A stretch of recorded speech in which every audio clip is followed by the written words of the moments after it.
Let's talk about mulch. Mulch is your friend in the garden. Now, there is many different types of mulches in which you can certainly purchase or you have available on your property. We're going to talk about natural mulches. We're not going to talk about rubber tire mulch or synthetic mulches. There are gravel mulches as well, but that is not applicable for the edible garden world. Works great in rose beds, flower beds, along the house if you've got pea gravel or larger stones of some sort of unique characteristics in them.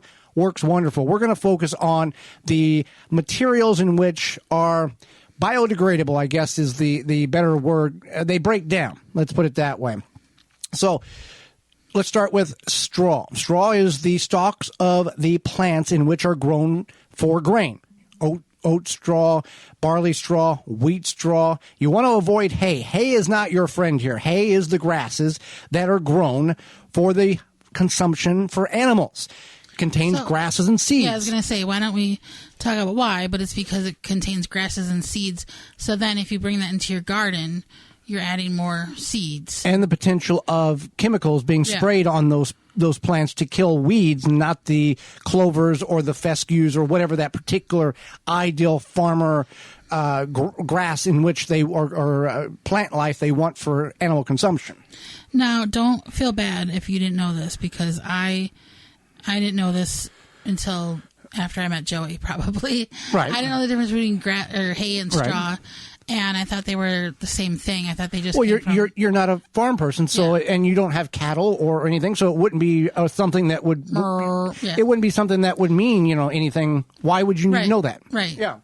But I think like when we were generically talking about hay or straw, we would say straw bales, right? Not hay bales. So straw is the more common term. Yeah. I think. Yeah.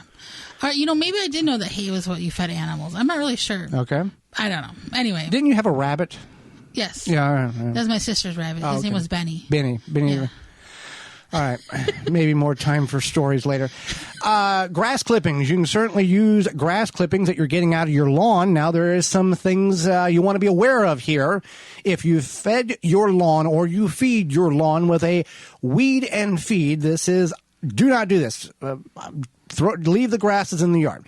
The reason being that weed and feed has a persistent herbicide, right? Yeah. That it is designed to kill the broadleaf plants, your lamb's quarters, your dandelions, those plants, and it keeps the grass green and kills those plants. So it is such a persistent chemical that when you bag that grass clippings up, compost it, turn it into black soil, put it in your garden, put it in your flower pots, put it in your bean containers. It is still active, and these plants, your tomatoes, your eggplants, your potatoes, your green beans, are all broadleaf plants, and they will react negatively. They will get curled up. They will not grow right. And it takes years of remitigation in order for that soil a lot of times has to be extracted and new soil brought in. There are ways of doing this with nematodes and exposing the soil to oxygen and air in order to kill this off or work this out of the soil. But just don't do it up front, and saves a lot of time, effort, energy. You look up killer compost. We'll have Joe Lampo on the program in a couple of weeks, and he went through all of that. Wood chips. So let's talk about wood chips. So there's a lot of people think that wood chips are bad for the garden, for the vegetable garden, not necessarily like the flower garden, but they feel that they will draw, not that flowers don't need nitrogen, but wood chips don't draw nitrogen. Right. But that's the myth. Yeah, the myth is, we can't do that because it's bad. Yeah, unless they are incorporated into it. So when used as a mulch, they have no effect on the underlying soil nitrogen levels, except to it could increase them over time. So what you want to do is just, you can mix them in a little bit, but if you perennial bed. Right, you could do perennial bed. Also, you could just do it in regular garden bed. That's not a problem. But the problem is a regular annual vegetable garden bed. You're planting green beans this year, peppers next year, potatoes. You're going to dig that and disrupt that soil, and then wood chips are going to fall in.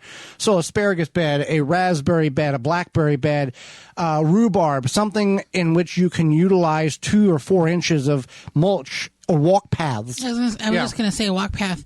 if you have, access to mulch or wood chip mulch and you want to, utilize it, those are some good options. Perennial bed, the walk path, etc. Especially because walking on straw, when it gets wet, it's very slippery. Very slick. Wood chips do a better job for lining those paths. Now, we'll talk about shredded paper and pine needles in a moment here, but I want to focus on the aspect and the importance of why would you want to use mulch. Mulch protects the soil. It holds retention of moisture. It suppresses some weeds. It's not a weed barrier. It slows down weed seeds, which can lay dormant in your soil for up to 80 years based on the type of seed. Temperature reduction studies have shown that a 3-inch layer of wood chips or bark can keep the soil 20 degrees cooler in the extreme sun in the hot summer day, and some studies have compared to 40-degree comparison to bare soil. So keeping bark can keep the soil 20 degrees cooler. Extreme sun conditions can see a difference of up to 40 degrees compared to bare soil. A 2 to 4 inch thick layer. Now, this is not applicable. This is the same for all mulch, but some layers need to be thicker if you're doing straw, grass clippings, shredded leaves, pine needles, shredded paper. Whatever you're doing, there is going to be a significant difference in heat of the soil under the mulch versus bare soil. Why is that important? Plants do want some warmth, but a plant can do much better in most instances if the temperature is between 70 and 80 versus 95 to 110. Well, there you go. I agree. The mulch does help with keeping the soil cool. There's so many different benefits, and I don't really know why you wouldn't use mulch aside from the fact that maybe you just don't think you have access or can find an easy way to incorporate or the garden. Or may not understand how beneficial it is. Yeah. And then, like, if you're using, we talked about the breakdown of the wood chips, straw, chemical seed-free grass clippings. If you have a lot of leaves, they will break down and feed the soil. Now, it's pine needles take a long time to break down. They are acidic as the pine needle sets in your hand, but once it breaks down over time, it neutralizes and doesn't affect your pH level. None of these types of mulches have a correlation to, it is this type of pH. I'm going to put it on the soil and it will affect the soil's pH in due time. We've heard this over and over again on social media for years. Pine needles make the soil acidic. So pine needles, we will grow something acidic, like blueberries in the area. That's not the case. That's not how this works. It's fun to pretend like it's science, but it's not factual. Right. That's very true. And that's another thing is that people get all sorts of information, especially now, because there's so many people out there putting information. What can I say to get clicks? What can I get to get views? And I just want to let everybody keep that in mind, that you should use trusted resources and make sure that you are... What would be a trusted resource? You can use any university extension. So, especially if it's somewhere within your region. Right. Oklahoma State University. Right. Ohio State University. Like something if it ends in .edu. Right. Wisconsin State University. Yeah. Uh-huh. Those are good. Any sort of master gardener situation.